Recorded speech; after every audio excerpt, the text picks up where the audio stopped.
Video 3. Okay, so moving on to the next slide. Popular uprising and the rights of man. Uprising and the rights of man. All right, so at the same time of the Estates General meeting, economic hardship had gripped the common people of France. So economic hardship had gripped the common people of France. So you have this political backdrop that's happening. Then you have a lot of economic hardships in town, like in Paris. There had been a poor grain harvest the year before this in 88. So in 88, there had been a very bad grain harvest. They were already struggling for bread. And when this grain harvest comes out bad in 88, it sends bread prices soaring. Which that's going to make them very what? Angry and hungry, hangry, right? And they're going to be likely to revolt, right? Break a few windows, throw a few chairs or something. Anyway, so anger quickly spread and inflation quickly spread in the economy. Demand for manufactured goods began to collapse then because of inflation. So inflation soared with grain prices going up. So people stopped buying manufactured goods. So that hurt the economy too. Unemployment goes up. You have a lot of crass people losing their jobs. By July of 89, when all this is going on, by July of 89, 150,000 people in Paris don't have jobs out of the 600,000. So 150,000 people in Paris out of 600,000 don't have jobs by July of 1789. While all the other stuff's happening in Versailles with the changes of government happening. So July of 1789 is like the month where you're going to see revolution begin to take place. And in this case, it's going to be like in Paris, the uprising is going to be led by who? The third party. Well, they're all third estate, yeah, but like what kind of people in Paris? Elites? Commoners, right? Peasants, true commoners, peasants, right? So the people, the peasants thought to survive, they should have a steady work and bread fairly priced. They believed that to survive, France should have them have jobs and have bread at a fair price.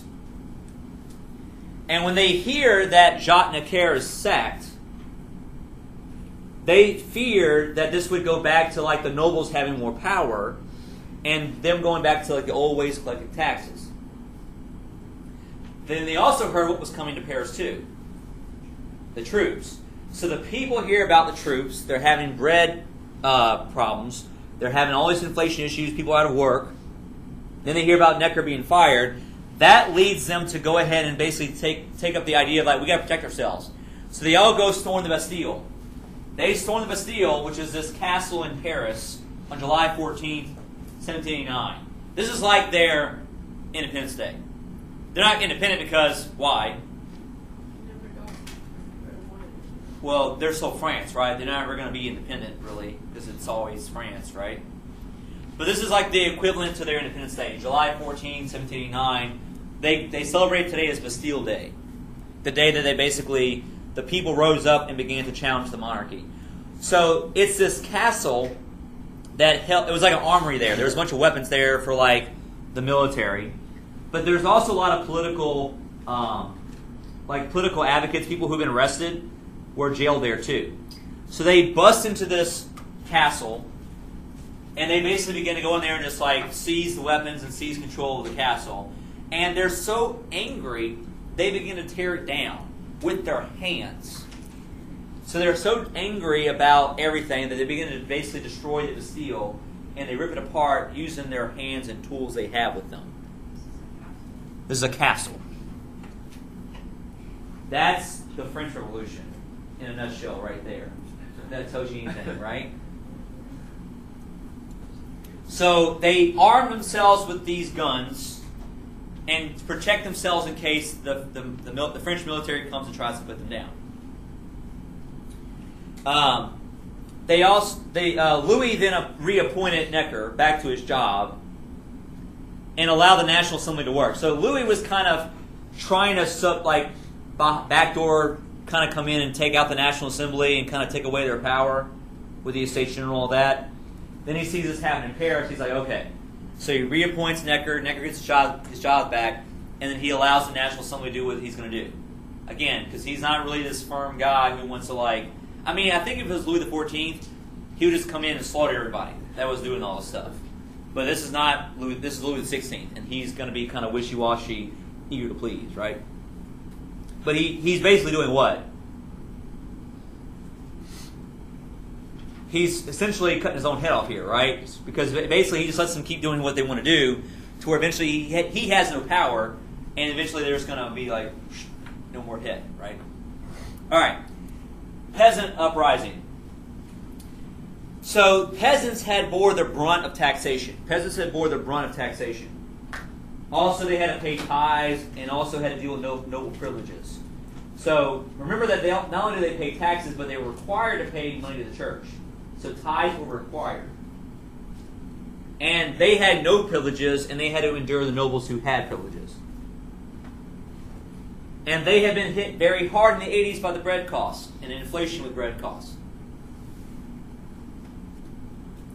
So in the summer of 89, while the delegates were meeting at Versailles, these regular peasants, I do mean peasants, decide to go into the rural areas to their feudal lords, ransack their manors,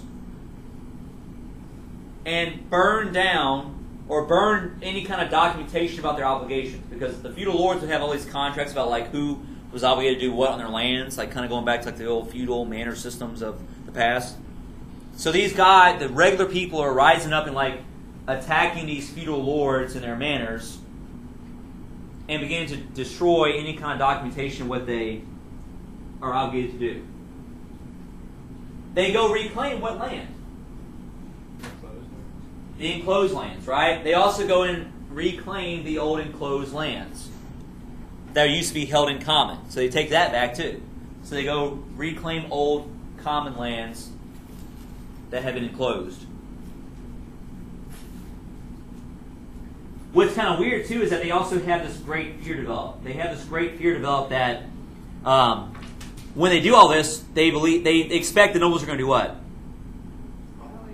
Retaliate, right? So there's this great fear that there's going to be a big retaliation by the nobles, which just kind of help them feeling the idea of them staying radical. They all got to stay very on their alert and radical with guns and pitchforks and sticks or whatever they have, right? To be ready in case something goes down.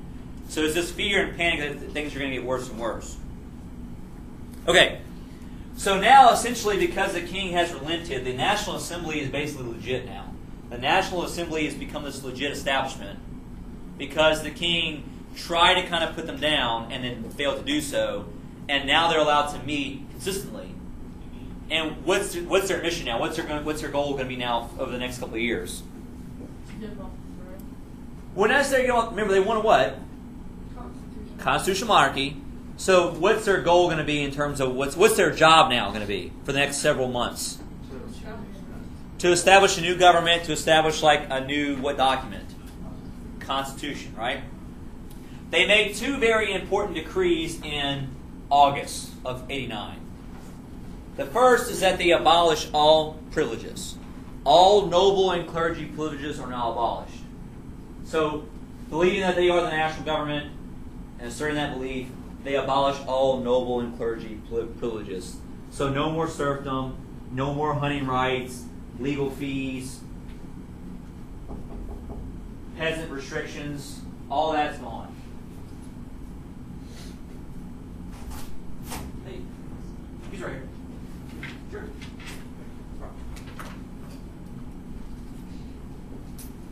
So all these privileges, along with church tithes, are abolished. You no longer have to pay the tithe.